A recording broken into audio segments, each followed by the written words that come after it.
E vou devolver agora para o João Batista, que tem entrevista especial com Paulo Moura. É isso, João? Muito bem, é o criador do canal Dextra, cientista político, um homem muito competente, vivido na política, na vida brasileira, na economia, e ele tem muito para nos informar nesse instante. Conexão com Paulo Moura, em Porto Alegre. Professor Paulo, muito boa tarde, seja bem-vindo. Boa tarde, João. Boa tarde aos amigos do Tempo e Dinheiro. Estava com saudade, João. Mas eu muito mais. Acho que certamente os nossos telespectadores, porque, além de tudo, né, além da amizade, você é um homem muito bem informado. Paulo, a questão, não vou nem dizer a política partidária, essas questões de tentativa, na minha opinião, não sei se você concorda, de desvio do que é fundamental, né? Fica aí prisão de general, essas bobagens todas, né? A questão mesmo é a nossa sobrevivência econômica, onde os mais pobres estão sendo prejudicados. Você já viu esse filme antes, né, Paulo, no tempo da Dilma? O que vai acontecer com as nossas vidas?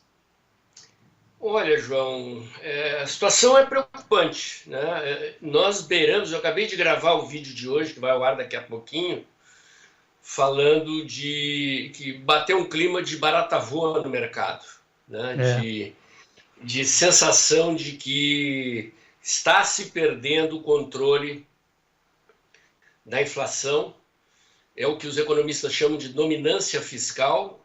É um cenário no qual o que o Banco Central faz não é mais suficiente para conter a inflação.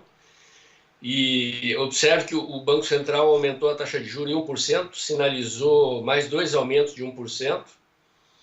E, no entanto, na entrevista que deu domingo para o Fantástico, o Lula declarou que era uma irresponsabilidade o aumento da taxa de juros, que ele iria tomar providência.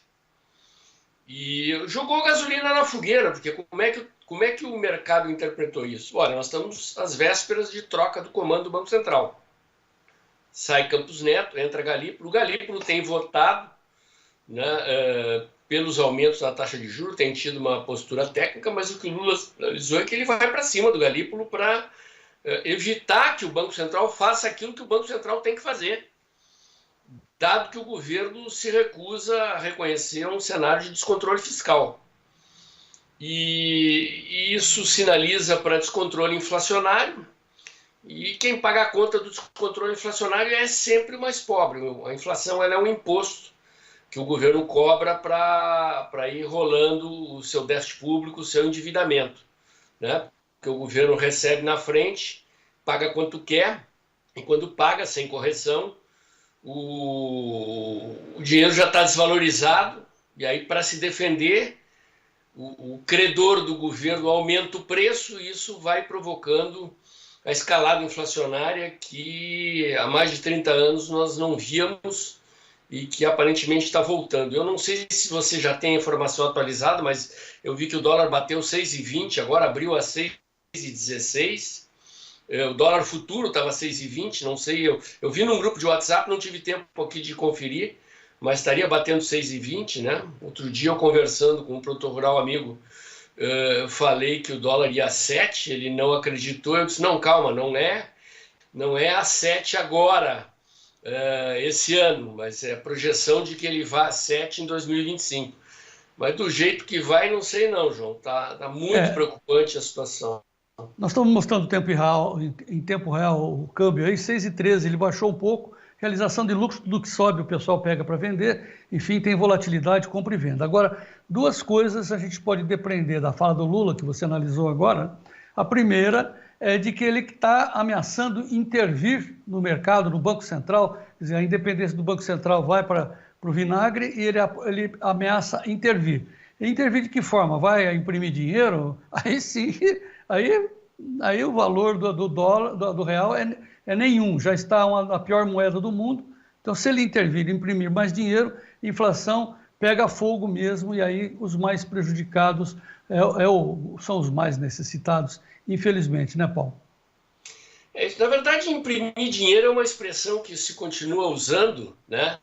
Mas que, como nós estamos na era do Pix, né, do dinheiro digital, na verdade a impressão de dinheiro vem pelo déficit público e pelo endividamento. Quer dizer, cada vez que o governo se endivida, ele está injetando um dinheiro artificial no mercado, né? Não é um dinheiro proveniente da produção, mas é um dinheiro proveniente do endividamento.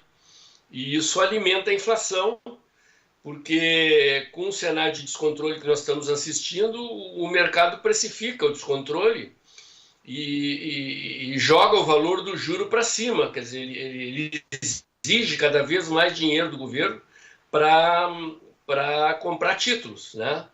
E isso cria uma espiral fora de controle. E é exatamente a situação na qual nós vivemos. Essa expressão dominância fiscal, ela é cada vez mais recorrente nos analistas de mercado. E o que nós estamos assistindo no mercado neste momento é exatamente isso. É a expressão clima de barata voa. Ninguém segura mais nada e o Banco Central de quinta-feira para cá, João, já injetou mais de 10 bilhões de dólares no mercado e o dólar continua subindo. Né? Eu vi que ia ter um leilão de mais de 1 bilhão agora, né? Talvez isso ajude a explicar um pouco essa queda para 6,13, mas não há sinais de que a coisa vai melhorar, não. Tá, mas assim, o importante, para quem não está acostumado à economia, ao jargão, né, os mecanismos, é bom esclarecer que não adianta o Lula, a Gleisi Hoffmann, os próceres do PT reclamarem do mercado, xingar o Banco Central, porque simplesmente assim, você está contra o agiota que está te emprestando? Ora, mas, hein, Paulo, não vá pedir emprestado, então, horas, né? Por que você insiste em pedir emprestado? Você está pedindo emprestado para continuar não só pedalando, mas também injetando dinheiro no mercado, provocando mais inflação. No fundo, Paulo, agora sim, naquilo que você domina muito bem, que é a política. O Lula queria manter esse estado de coisas, esse populismo com dinheiro público, né? Com o povo indo para o supermercado, comprando picanha e cerveja, ele prometeu isso. Ele queria isso até as vésperas das eleições de 2026. Ele não vai conseguir, o barco furou agora, né, Paulo? Exatamente, João. Eles levaram 3 anos e meio para quebrar, 3 mandatos e meio para quebrar o Brasil, né? 2 mandatos do Lula, 1 mandato e meio da Dilma para quebrar o Brasil. E eu acho que o Lula está iludido com aquilo que ele viveu nos seus 2 mandatos lá atrás.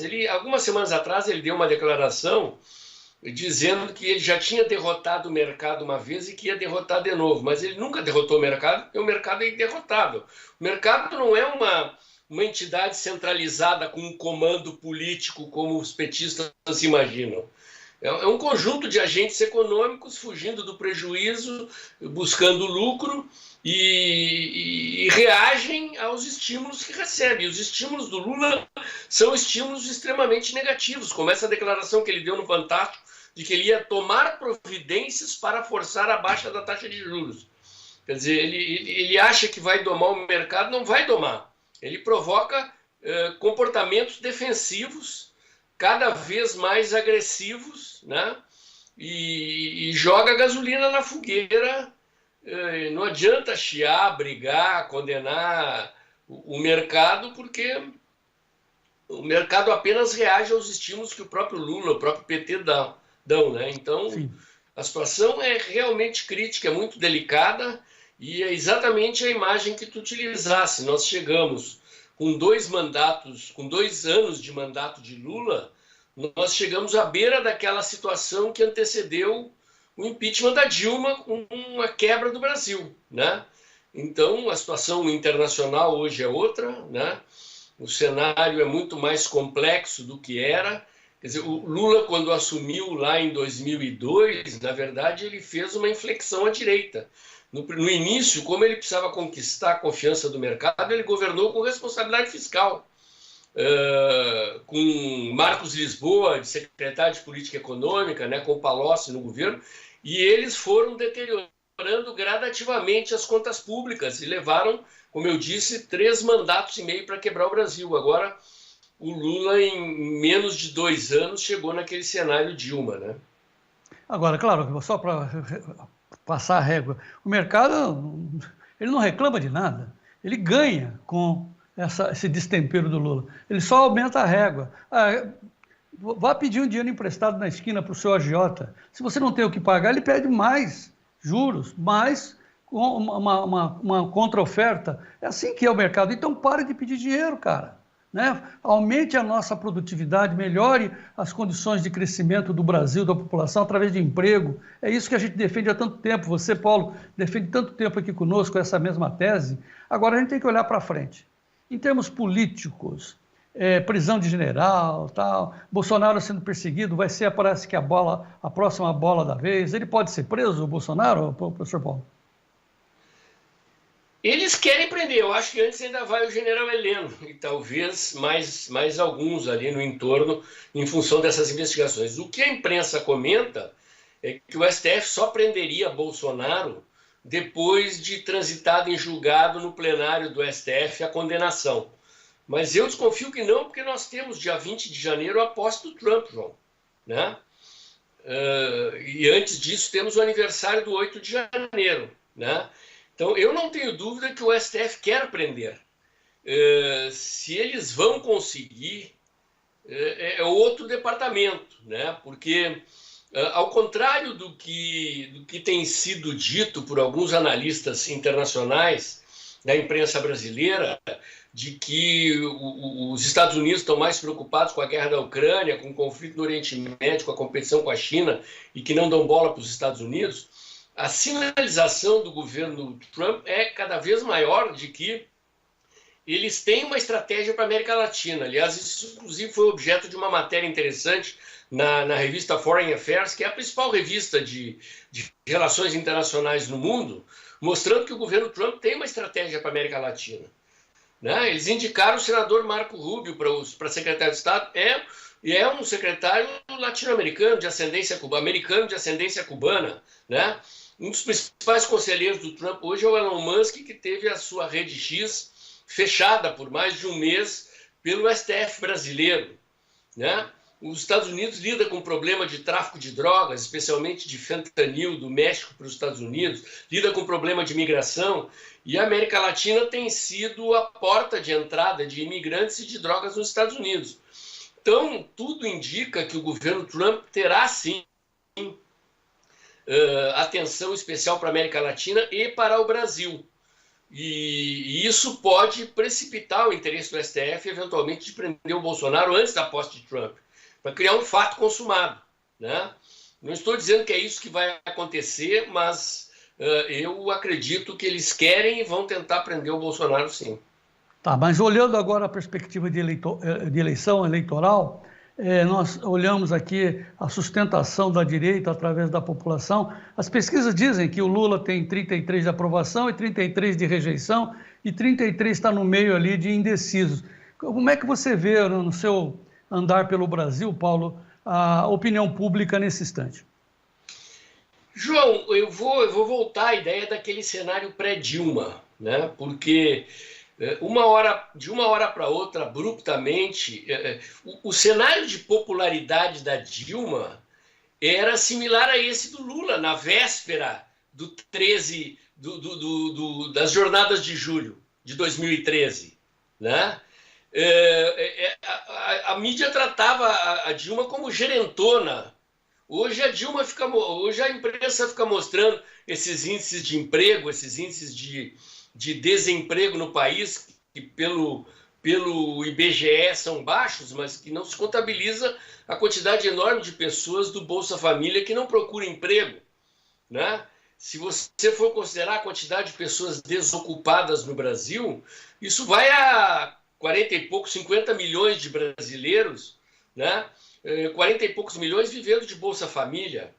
Então há um cenário artificial, de estatísticas artificiais, que a imprensa fica incensando, fica dizendo que não podemos perder isso. E com exceção do mercado, dá-se pouca importância ao cenário de deterioração fiscal. E a Dilma, a partir do momento que houve uma explosão de insatisfação popular, ela perdeu abruptamente popularidade, desabou a popularidade da Dilma lá em 2014. Eu não descarto que o mesmo possa acontecer com o Lula à medida em que a inflação vá saindo do controle, né? Quer dizer, por mais que o IBGE pinte uma inflação sob controle, o problema é que quando a pessoa vai no supermercado, de semana para semana o dinheiro compra menos. É um cenário para quem tem a nossa idade, João, já viu isso lá atrás, né? Ainda não é aquela inflação descontrolada, grave, lá da época do governo Sarney, do final do regime militar, mas nós estamos à beira do descontrole. E nós sabemos que quando a inflação chega a 2 dígitos, ela chega a 10%, ela começa a crescer exponencialmente, né? E os cenários, os economistas, os analistas de mercado têm falado disso, repito, dominância fiscal. Chega um momento em que não adianta mais o Banco Central aumentar a taxa de juros, que isso não exerce mais influência no controle da inflação. E aí a inflação assume uma dinâmica própria de descontrole, que vai bater no bolso da população pobre. E quando isso acontece, né, de uma hora para outra, essa popularidade do Lula pode desabar. Que eu acho que é mais baixa do que as pesquisas dizem, né, mas que pode desabar abruptamente. Dominância fiscal, o Banco Central põe taxa de juros mais alta, mas ela não consegue segurar o câmbio, não consegue segurar a inflação, vai virando uma bola de neve e acaba até alimentando ainda mais essa instabilidade.